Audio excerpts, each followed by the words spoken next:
Pour débuter l'émission, j'ai rencontré M. Marc Racine, qui est le directeur du service incendie à Saint-Ferréol-les-Neiges. M. Racine va nous parler plus spécifiquement du service incendie, mais également d'un service particulier qui est couvert pour la MRC de la côte de Beaupré du côté est, soit le service sauvetage hors route. On écoute l'entrevue avec M. Racine. Marc, il y a combien d'employés à la municipalité pour Saint-Ferréol-les-Neiges, pour les pompiers? Pour les pompiers, la brigade compte 28 pompiers. Sur les 28, il y en a 24 qui sont diplômés. Et puis, il y en a 4 qui vont commencer leur formation, 4 recrues qui vont commencer leur formation probablement la semaine prochaine. Puis, grâce à aussi, je voudrais mentionner, c'est Clermont-Roy, pompier de Saint-Anne-de-Beaupré, qui donne la formation à Saint-Anne-de-Beaupré. Puis, donc, les pompiers recrues suivent leur formation à Saint-Anne. Et c'est de soir et de fin de semaine. Donc, étant donné que c'est proche, ils n'ont pas besoin d'aller à Québec, c'est bien apprécié là, par Clermont, quand on a Clermont-Roy avec nous autres. Puis, est-ce encore des pompiers volontaires qu'on appelait avant?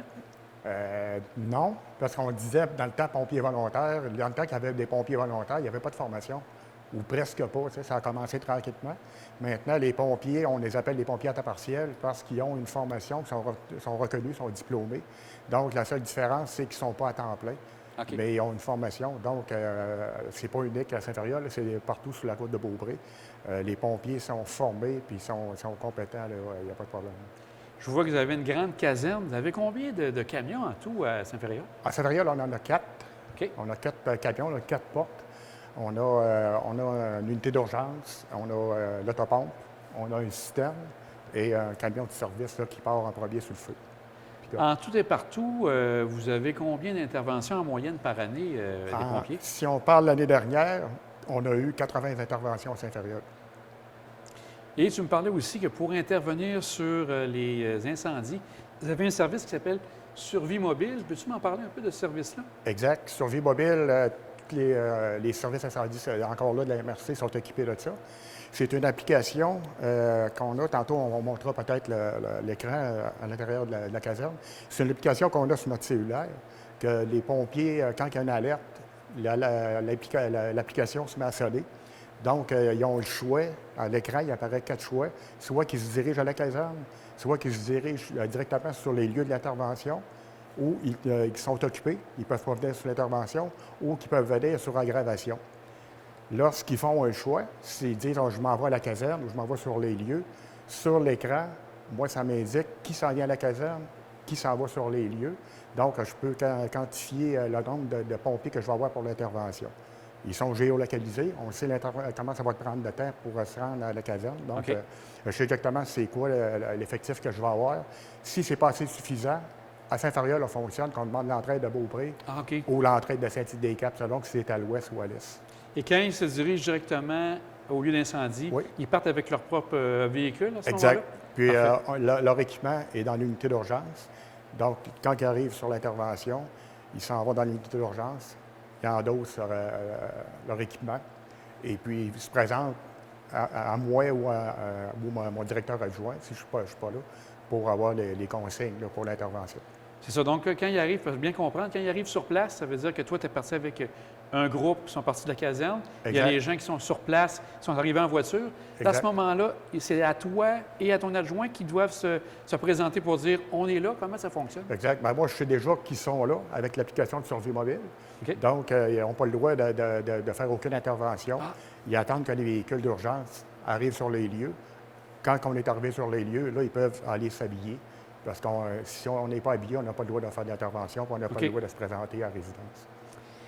Vous avez aussi un autre service qui est très important parce que vous le faites pour la MRC. C'est le service de sauvetage hors route. Peux-tu m'en parler un peu plus? Oui, sauvetage hors route, c'est un projet là, qui a été monté par Marco Gauthier, le coordonnateur incendie à la MRC.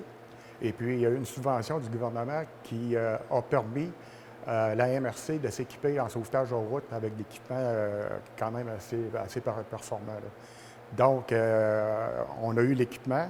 La MRC, avec les villes qui voulaient participer, ont rajouté un montant supplémentaire pour qu'on ait 2 équipements. Donc, il y en a un qui est à Bois-Châtel. Pour la partie ouest? Pour la partie ouest. Et il y a Saint-Ferréol-les-Neiges pour la partie est. qui font le sauvetage en route. Tous les appels de gens qui sont blessés en forêt, d'accidents de motoneige, VTT, tout ce qui concerne la hors-route, c'est nous qui font l'intervention. Bois-Châtel s'occupe de Bois-Châtel, l'Ange Gardien, Château-Richer. Ah. Et Saint-Fréol-les-Neiges, nous, on couvre Beaupré, Saint-Joachim, Saint-Tite. Et autant Bois-Châtel que Saint-Fréol, on couvre aussi la Seigneurie de Beaupré. Ah. Tout le parc éolien, puis tout ce secteur-là. Okay. Et des fois, pour Saint-Fréol, on va porter assistance au Sentier des Quatre. OK. Aussi. Donc, une partie de Charlevoix, là, dans les limites. Là. Oui, exact. Okay. Exact. Donc, ça nous fait quand même beaucoup de sorties. Surtout avec la COVID, il y a beaucoup de gens en forêt. Donc, on a souvent intervenu là, pour sauvetage. Et c'est tes pompiers qui participent aux interventions? Est-ce que c'est les 24 pompiers formés qui peuvent participer ou tu as une équipe spécifique? Pour le sauvetage en route, on a une équipe de 15 pompiers à Saint-Fréol. OK. Les 15 ont suivi une formation, je te dirais, ils ne sont pas premiers intervenants, mais par contre, ils ont suivi une formation pour appuyer les ambulanciers qui est au-delà des bases qu'on suivait avant. Là. Donc, ils ont eu une formation là-dessus. Ils ont eu une formation GPS. Donc, cette équipe de 15-là, c'est eux qui font l'intervention. Lorsqu'on a une demande à Beaupré-Saint-Tite, hors Saint-Fréol, c'est les 4 premiers qui reçoivent l'appel et c'est les pompiers de la ville concernée qui vont intervenir. Nous, on arrive avec l'équipement pour les appuyer. Tous ces équipements, donc, ça va être important d'avoir de bons équipements pour intervenir. Ça ressemble à quoi, les équipements pour tout ce qui touche le hors-route? Le hors-route, surtout, la nouveauté, c'est un véhicule côte à côte qu'on a, avec une remorque, qu'on va voir tantôt. Et puis, on a, je vais prendre comme exemple, on a scie mécanique, pas scie mécanique, mais scie à chaîne qui marche à batterie. Okay. On a GPS, on a téléphone satellite pour les appuyer. Et le principal, c'est le véhicule côte à côte qui a été modifié ambulance, si on veut. Parce qu'avant, on traînait la victime dans un traîneau qui était au sol. Okay. Puis quand on a des blessures quand même majeures, c'est pas agréable. Maintenant, la civière est à l'intérieur du véhicule et permet à l'ambulancier, s'il y a une intervention à faire sur la victime, de le faire pendant le déplacement. C'est pas mal plus facile qu'avoir la victime dans un traîneau. Et donc, on a le conducteur du VTT, un pompier à l'arrière et un ambulancier.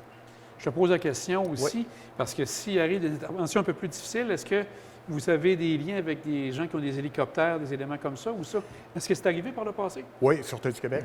Si jamais vous êtes en lien avec eux? Oui, si jamais on voit que physiquement, on n'est pas capable d'intervenir, si après l'hélicoptère et l'héliportage, la Sûreté du Québec, on va demander l'assistante Sûreté du Québec. Aussi, Marc, il y a un autre service qu'on connaît moins, mais qui est aussi important, le service avec les gens pour la glace. Exact. Les gens, donc, service de glace, on pourrait dire, comment vous l'appelez? Sauvetage sur glace. OK. Exact. Depuis 3 ans, j'ai demandé à la municipalité, puis la municipalité a collaboré, puis je les en remercie. On a beaucoup de lacs à Saint-Fréol-les-Neiges, on a la rivière Saint-Anne. Donc, on s'est équipé pour, si jamais on a vu dans le passé qu'il y a eu des accidents avec des motoneiges sur des lacs, on a la patinoire du Faubourg. Les gens, des fois, ils sont trop pressés d'aller sur la glace ou trop tardifs. Donc, s'il arrive un accident, on est très bien équipé. Okay. L'équipe, encore là, de sauvetage en route a suivi une formation avec le formateur de la Ville de Québec, M. Saint-Arnaud, ils ont suivi une formation spécialisée, puis on a de l'équipement spécialisé pour intervenir lors d'un sauvetage s'il arrive de quoi là, sur la glace. Puis dans la MRC, vous les seuls à avoir ça? Non, à Bois-Châtel a aussi un sauvetage de sauvetage nautique. Et eux, ils vont peut-être être appelés des fois sur le fleuve. Ils ont un Zodiac. Donc, ils couvrent plus large un peu. Ils ont la chute Montmorency qui n'est pas loin aussi, qui vont intervenir. Ça, c'est le dossier à mon collègue, Normand Hulot. Bien, gros merci, Marc. C'était très intéressant. Ah, super. Bien, merci de l'invitation.